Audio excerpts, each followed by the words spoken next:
little bonus episode. Hope everyone's got some solid Mother's Day plans coming up. I had to grab this coming out of the shop because we took a little spill today. And wouldn't be the first time on a journey like this. I'm on my 7th drone. Actually with Nick. Poor Nick. Nick lost one of our thermals, and it was I didn't have the heart to tell Nick, but it was a gift from a buddy, from a dude I went to elementary school with, who had it sitting in his closet. It wasn't just any drone. It was a DJI Enterprise Thermal 2. It was beautiful. We had just like this was last year. We really started gaining momentum in commercial in a way that meant something. And so basically it was a total accident. It wasn't even his fault. He had gone down to tie his shoe, and his notebook slipped and hit the joystick of the controller, and so it just flew off. The battery died before we could find it and he could locate it, and that's how you lose a $2,000 drone. So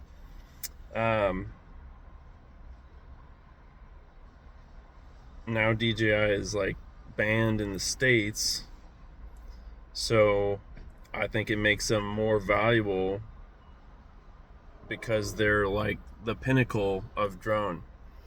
And everyone's got their opinions, but everyone kind of also realizes how important drones are now with everything that's going on in the world. And my buddy, he was like, yeah, you're not going to get anything better than a DJI because for the price point. He's just like, DJI is the best. And he's building military grade shit. Like his platforms are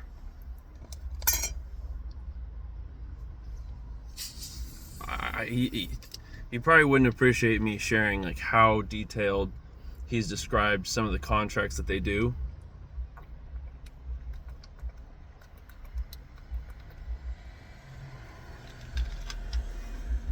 But I'm like captivated when he talks, because you know he's the super gamer back in high school, and could rip apart a PC, build it back up and better, put all of his new platform style hardware inside, and he would have like the best gaming computers money could buy at the time. And he's now doing this wild military grade drone operations. He had served in the States when I was in college. I remember what branch he was in, but I think he might be moving back to Oregon. But so anyway, he gave me that thermal, and accidents happen. That's life. I had one today, and the Mini 4 has completely taken a shit. So we're going to make a little splint for it, because around the corner we have a Flowin stall, and in the shop I didn't have any super glue. So I'm going to pull over to a Freddy's real quick. But told the parents to meet up. Let's go take a peek at some flowers this weekend. So we're gonna go take a gander at the Iris Festival. It's definitely the superior flower festival in Oregon. No comparison. Tulips is fine, but tulips, everyone knows, is a little bit crowded. The Iris Festival is up and coming, and I've come to realize, after prancing around in people's gardens in Portland for so many years, that the iris is a superior flower. It is just so much more detail, and I mean, roses obviously is a rose. A rose is the king. Can't compete with the rose. But irises, in terms of like this lighter petal style, is the go-to. So, I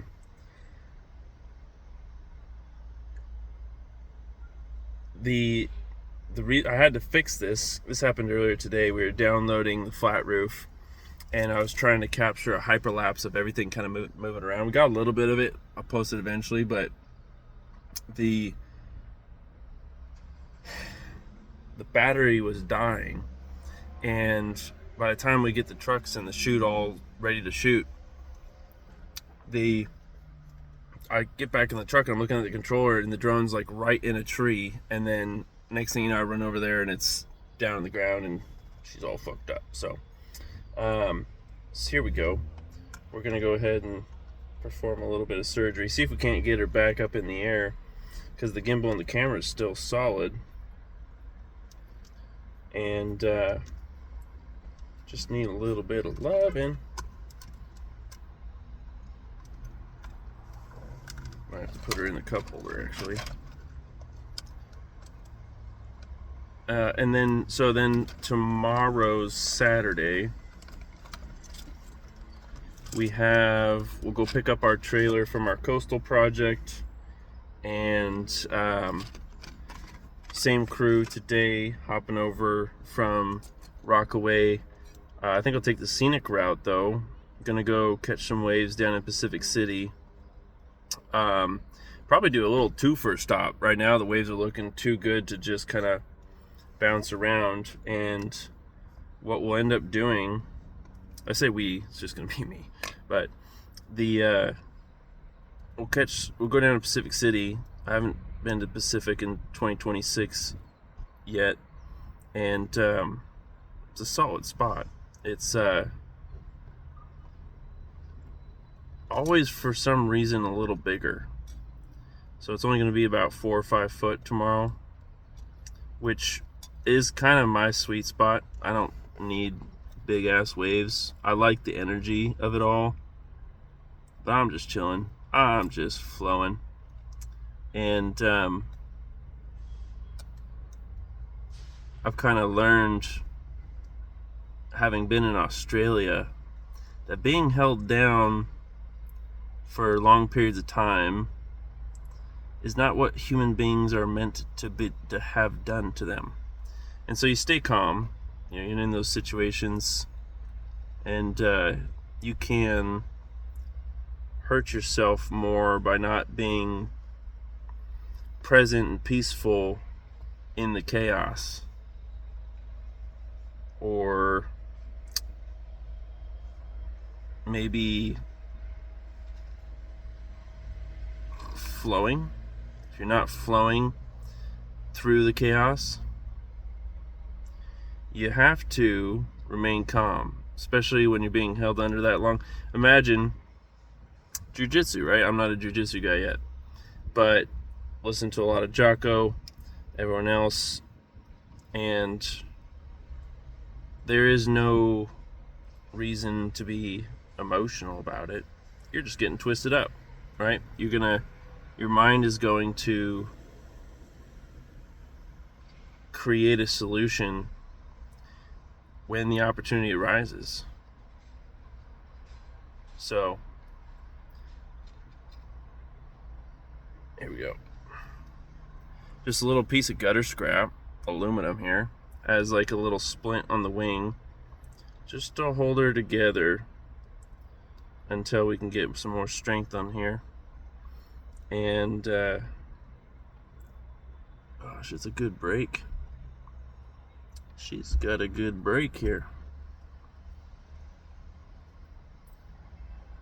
There was a time in Australia, in the land down under, that I caught 2 relatively amazing swells in a 10-day period.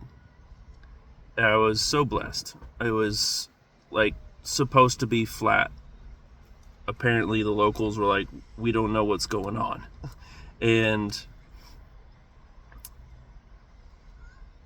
I am not a pro surfer by any means. By any means. And I was kind of happy to be there. It was cool to see the locals stoked, and for them to be so like open and willing to share the waves, bruh. Such chill dudes. Like grandpas in their 50s, 60s, and 70s out there ripping. It was 12 to 14 foot. And it was Gracetown, West Coast, Perth, south of Perth, and Margaret River area was like stunning. Like a combination of Sisters and Bend minus the mountains with kangaroos and a beautiful ocean. I feel like more Sisters vibes because of how much wine country it is. I didn't realize how big wine was there. I'm not a wino by any means. I don't barely drink. It's just so beautiful though, and the waves are world class. So it was flat, and I could see why it was flat. Like maybe 3 of the 10 days I could see why the guys were kind of upset. Some of those days they're like, oh, we can't surf. But 5 foot here in Oregon versus 12 foot West Coast Australia coming off the Indian Ocean, energy is a little bit different. And so I'd bought Steve Del Russo board, who's he's a Sunshine Coast shaper, I think, or whatever is over there by Byron Bay, and he's got good taste. And had a couple dudes were like, yeah, it's a good looking board. I'm like, I needed something that has the combination of length and volume, because I'm a little more heavy set. I think I'm 215 now pounds, and used to an 8.6 longboard.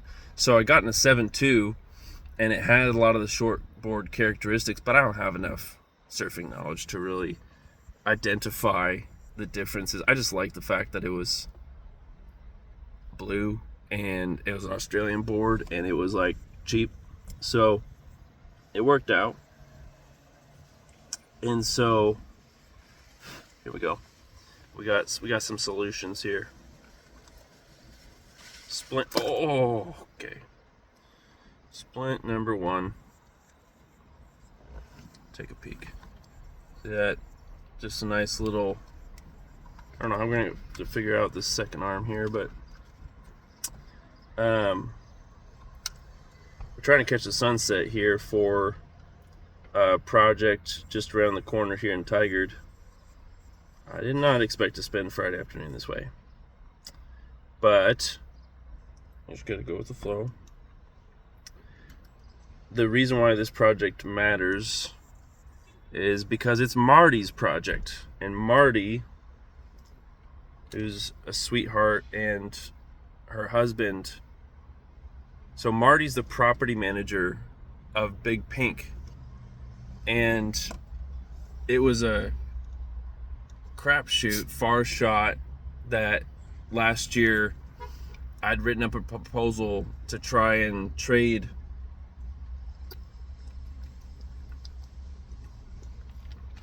information to basically go do a complimentary inspections for their building engineers. And Danner Boots at the time, Danner Boots at the time wanted to shoot a commercial. So I was like, oh, Marty, I didn't know her at the time. It's like, what do you think about like potentially doing this commercial? And Danner was like, "Oh, can you get us up there?" And I said, "I'll see what I can do." And so Marty thought it was a great idea. And at the time, Danner had said, "Okay, cool. What about, can we get how rugged can we get?" And I'm like, "Well, it's a roof. It's a ballast roof up there with the helipad. It's not like super rugged. It's not like we're going to do work. I'm sure we could work something out to make it like we're doing maintenance or something." But they ended up going with a concrete company for their commercial. It kind of pissed me off. I was like looking forward to it. I ended up buying a pair of Danners for a client in West Lynn, getting a replacement that time of year, because I told him, "Hey, Danner's going to come by and do a nice shoot with you, and for sharing your property, I think it'd be a fair trade that I get you some Danners." They were freaking expensive. Like, they were $250. He was stoked. And I'm like, "Hey, I'm sorry, Danner's actually backed out. They're going with this concrete company. But here's some boots." And it's kind of cool, though. The neighbor went with the roof not too shortly after that. So, okay, we got brace brace number 2 here. And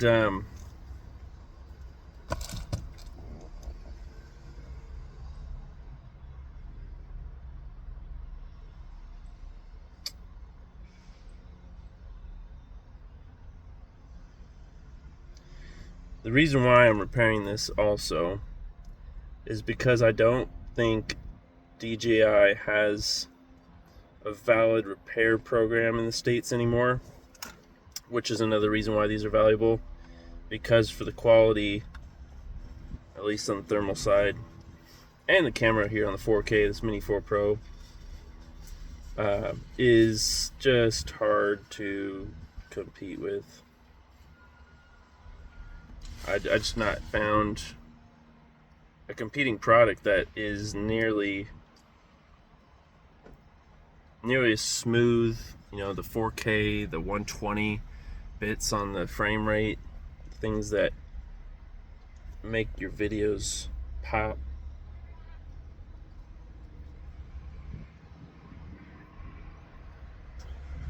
All right, just getting her tacked down. Poor guy. So yeah, surf Pacific City Saturday morning. Probably leave around 10, get a couple hours in down there, and then go pick up the trailer in Rockaway. That's on the way north to Shorty's. And if I got it in me, we'll go get the second round sunset session in Shorty's. Excuse me. And I don't know if I'll make it till sunset, but the idea is that I kind of need to be back for a Sunday. We've got a new guy starting that I want to be prepared for, and he is a lot of the talent that mentor-like individuals have told me is worth looking out for. And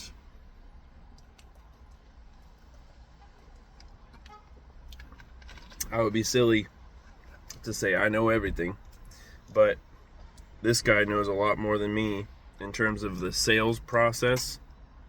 Oh no. Which is exciting, because it's kind of the systems that I think professionalize a customer's experience ultimately, which is worth the investment to give the customer exactly what I feel like is what they should be paying for.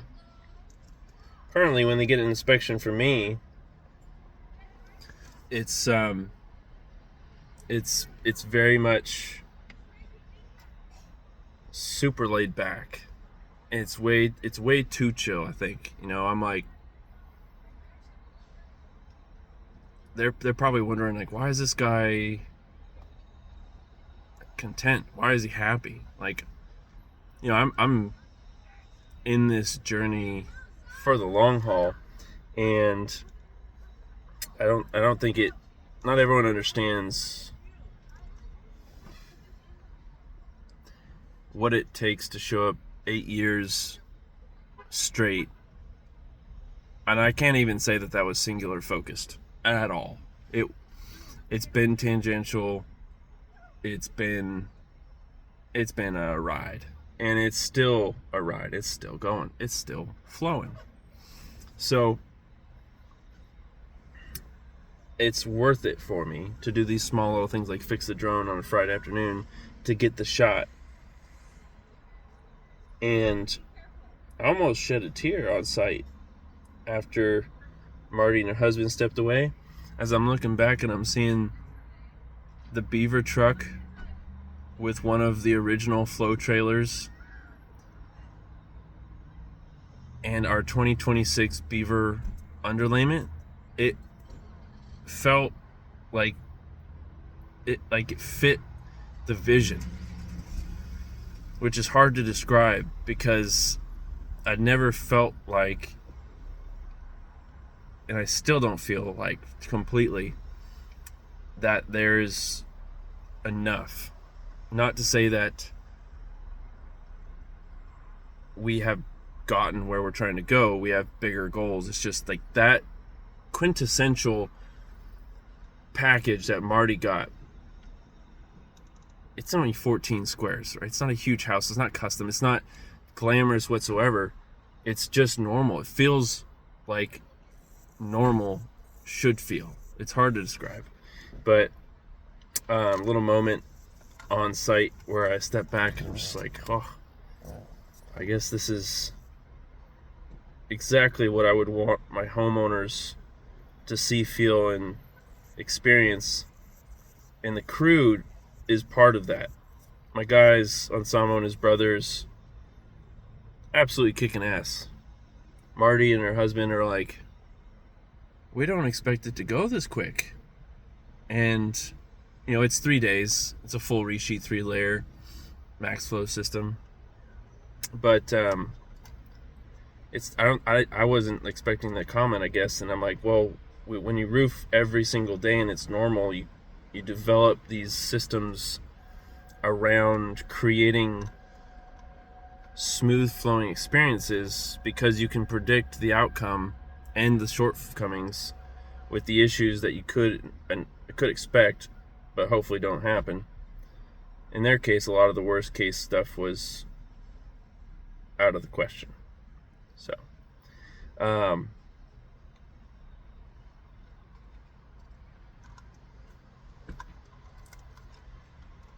surfing shorties Saturday afternoon sounds like it could be a good move. Oh. But we'll have to go back into Tillamook, dump the trailer, and then go north. So we're not hauling out that weight. That would be absurd. It'd be a little too hard on the trucks. And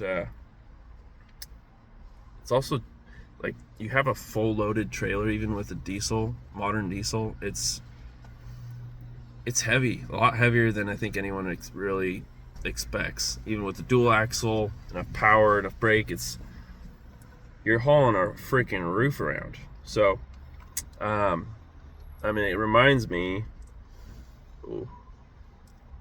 we haven't been totally cured just yet.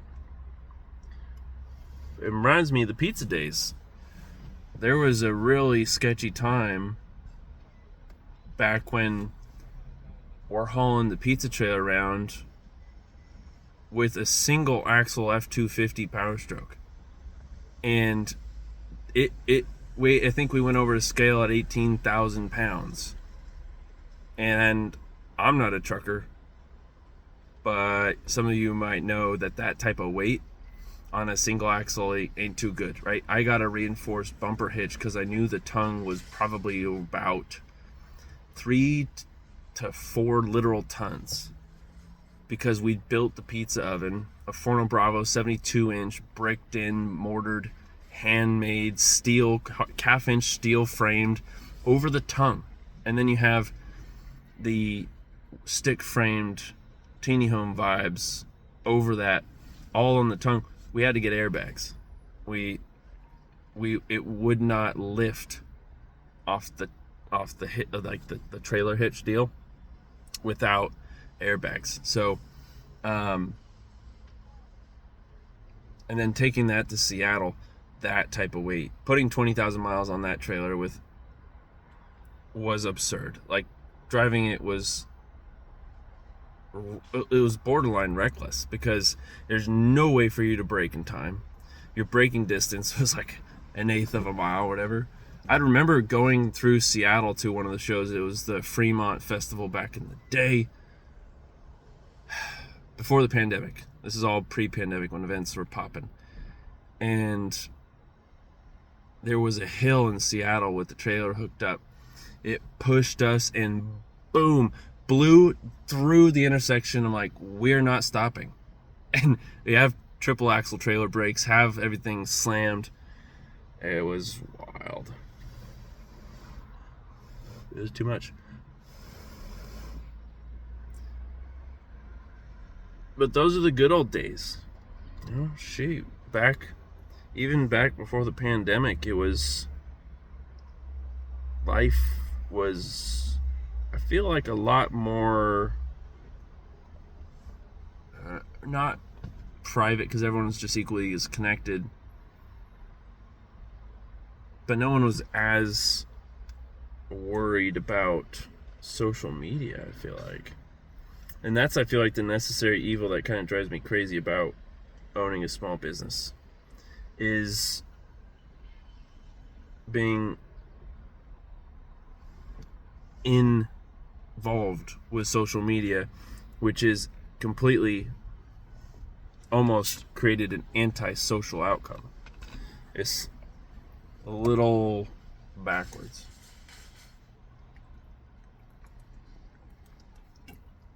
We're gonna get some golden light, though, if we can get this to work.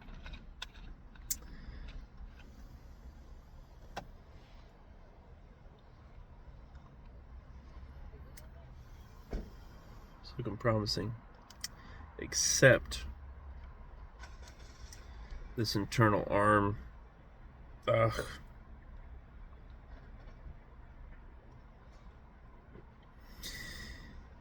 Yeah, we might have to reschedule her departure. Look at this. Her entire shoulder is completely toast. So lucky the gimbal and the camera are actually still, like, functioning.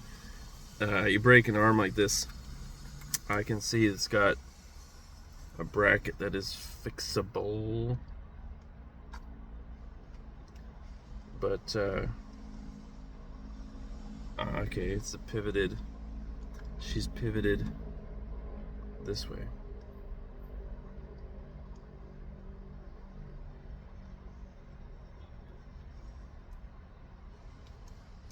Ugh.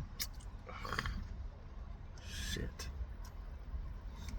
Well, can't win them all, and what do you expect when you take a spill? You can't get them all. So, I mean, ain't no drone. Ooh, that could do it, though. See if we match the other side's angle. It's out, like, about there.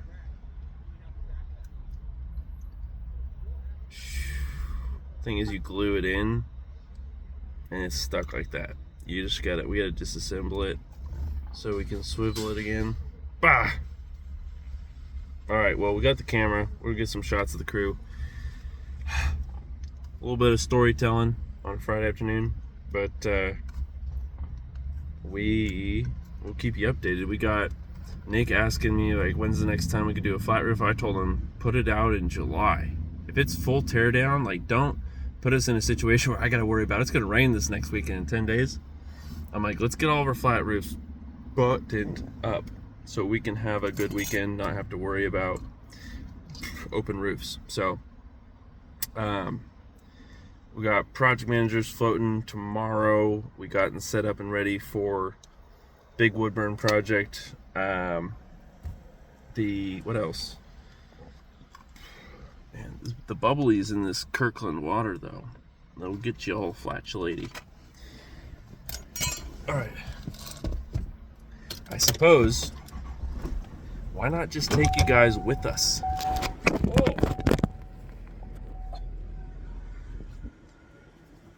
Take you along for the ride. They're just right around the corner.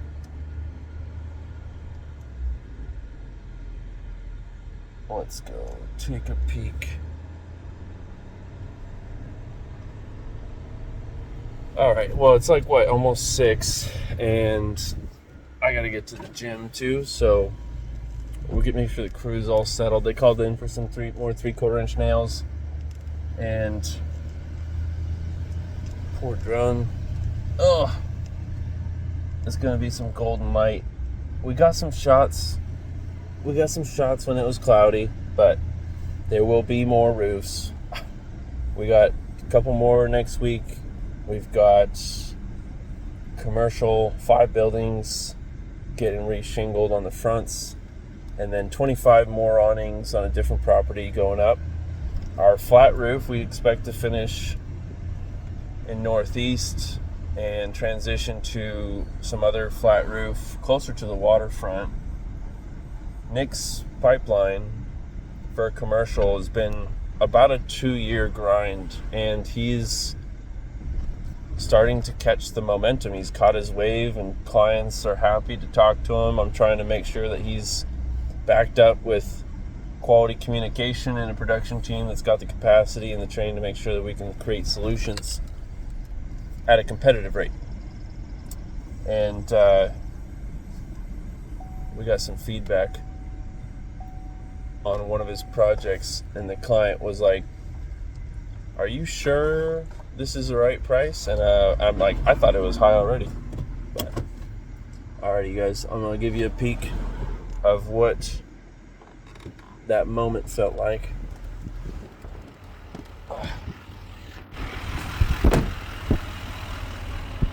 Here we go. There it is. That's the dream. The beaver truck with the beaver crew and the Oregon State orange with the wrap trailer getting the Malarkey system. It didn't get any better. Max flowing it too. So anyway, gotta catch things on the flip side. We'll catch you guys on the next one. Ciao.